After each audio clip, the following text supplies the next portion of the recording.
Are you thinking of starting your own podcast network? I gotta stop you right there first. If you don't follow the same mistakes that I did, probably I would have prevented at least 50% of the problems that you will incur in your first year. So, shall we?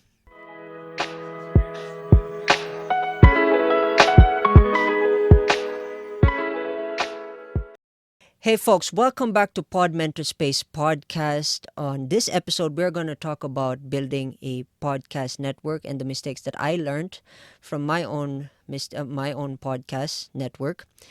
And before we get into the meat and bones of this episode, of course, I want to let you know that you can like, share, and subscribe to this on YouTube, this episode on YouTube, or if you're listening to this on Spotify, hit that follow button.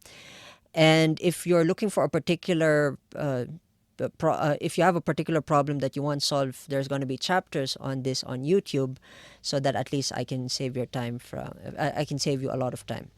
So let's get into the first thing you keep in mind. Of course, I'm referring to my reference here. First thing you have to keep in mind is you have to have a vision for the network. You have to have a long-term vision, because if you don't have a long-term vision for your network, your podcast network, there's a lot of things that you will have to suffer through in order for you to survive in the first 4 or 5 years, because it's like running a business basically. But yeah, having a vision is same as, like I said, running a business. You have to have an idea of what the network, the quality of content, what is the content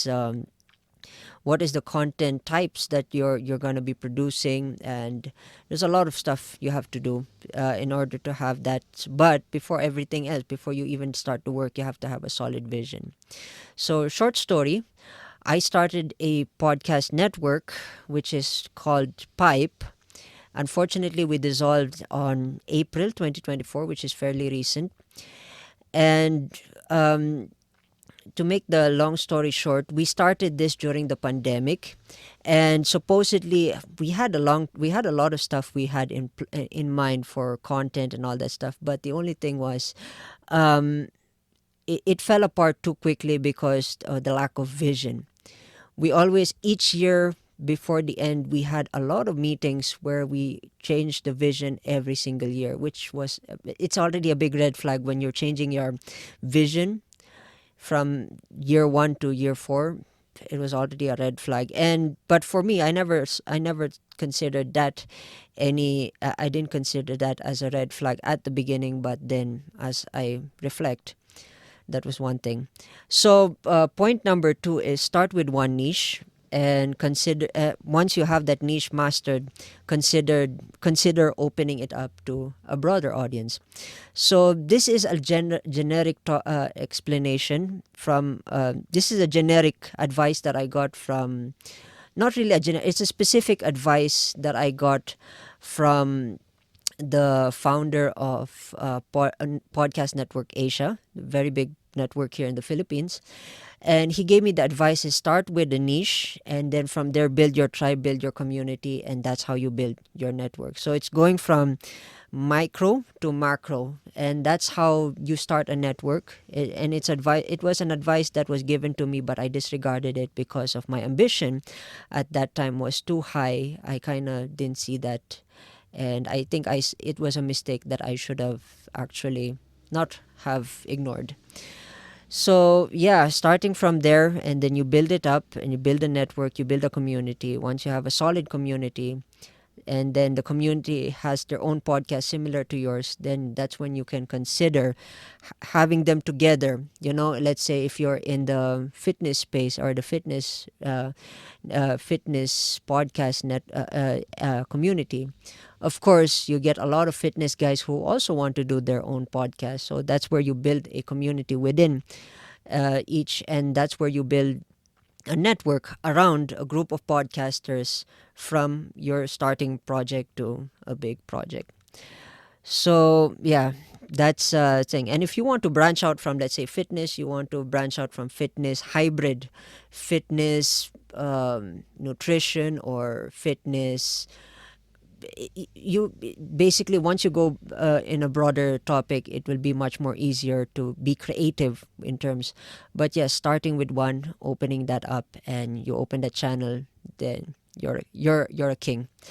So of course, tip number three, this is one thing that I've realized now looking back at it, is that you don't need a super big team to start a podcast network. I've always thought that the bigger the team, the bigger the chances of winning. And I guess I shot myself in the foot in that regard, because when I got people together, I got the best of the best in what they do.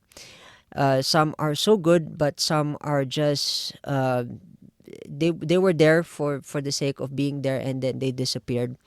And it was kind of heartbreaking having a team together, having like 6 7 teams, and then all of a sudden they drop out because they didn't their visions didn't align to yours. So it's best to keep it simple as much as possible. If you have a strength and you have a buddy, that's 2 or 3 buddies get together, you're set. Your strengths and weaknesses can compensate for their strengths, and their weaknesses may be your strengths. And I guess 3 to 5 is the suggested, but at least small enough for the communication to be much more easier. Then I guess that sets you. So yeah, and then you can start slowly expanding once you've already crossed the threshold of 5 years, which is survival years. You've already survived the starting years. And tip number 4, this is for you personally as a podcast network owner or CEO or a boss. You have to be prepared to be an all-around worker, meaning to say you gotta know what's going on. You gotta know what are the stuff that you're producing. You have to have the legal. If you're taking an acquired talent, you have to have a legal understanding of how to acquire them, how to compensate them for their work. You have to know it all. You don't need to be super genius.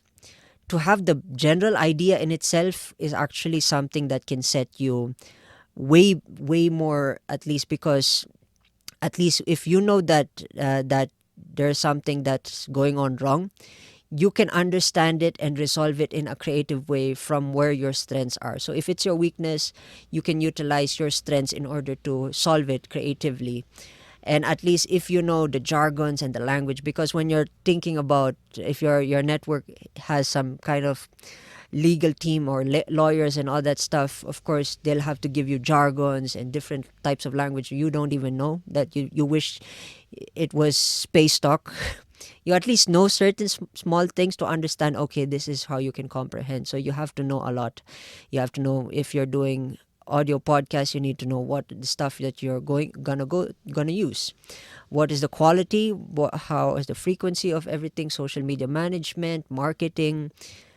Again, you have to be generalized in order to you have to have a general knowledge and a general sense of what's going on, so that you're aware and you can resolve it easily, because you are you're the brain, and you're the backbone of everybody. So you have to hold yourself accountable in learning all this stuff. So tip number 5 is more like a general topic to almost anything in life. Tip number 5 is having the ability to sell. And especially in a podcast network, you have to learn how to sell. What do I mean by that? See, as an owner, as a CEO, as a boss of the podcast network, you will be dealing with a lot of characters. You will be dealing with acquired podcasters. You'll be dealing with editors. You'll be dealing with social media managers. You have to find a way to sell the vision of what you want to do and get it done, and move on to the next plan and to the next plan. So you have to find a way to speak certain languages to other people. That's why it's important to sell. In general, in life, you have to learn how to sell, because if you don't know how to sell, you're gonna you're gonna lag behind. The fact that you have friends is because you sold them on the idea that you are a trustworthy friend. So sales is kind of everything you have to do. And yeah, that will set you apart once you advance and you've taken your skill to the next level in terms of selling. But yeah, have the ability to sell, and don't be scared to ask how to learn, because there are a lot of people where you can learn. So those are the 5 things that I wish, if I were to start the podcast, And yeah, uh, it was an interesting journey for me. Just a little bit of story time. It was an interesting journey for me starting my network, and unfortunately, as mentioned earlier, my network dissolved in April of 2024. But the long story here is that when I created the podcast, I met a lot of incredible people and incredible talents and incredible skills, and these guys really knew what they're doing, and I still respect them for what they contributed for the network. Unfortunately, it was just that it was hard for me, even for me, to let go of something that you've done for 4 years. It was hard, and when I found out that we had to dissolve, I was actually out of town. So it was even harder to weep because you're in another country and it was a different occasion. So uh, you had to accept it as it is. So the short story was, the Pipe Network was originally known as Orange Juice Network, but it was never published as Orange Juice Network. The story behind that was during the pandemic when I was forming the network, I was such a fan of orange juice. So I said, okay, let's call it Orange Juice Network. A lot of people in my team disagreed. They didn't really like the name, they didn't like the brand. And then we decided to change the name from Orange Juice Network to Pipe Network for a longer thing. Longer acronym of Pipe Network is uh, Philippine uh, Indie Podcast and Entertainment Network. So yeah, we had a lot of stuff. We grew too broad too quick that it was very hard to keep up with the demands because we had independent projects that we were producing as well as we had acquired, and the vision became so blurry that we could not really keep up anymore, and that's the main cause of our reason for dissolving. And in the end, I'm still in touch with the three founding members of the group, and we have another project, but this is a podcast episode, so we're not going to talk about that. So yeah, I hope from the mistakes that I learned on my podcast network, I hope it gave you an idea of how to run a podcast network. And if you're planning to and you want some help, some tips, just let me know.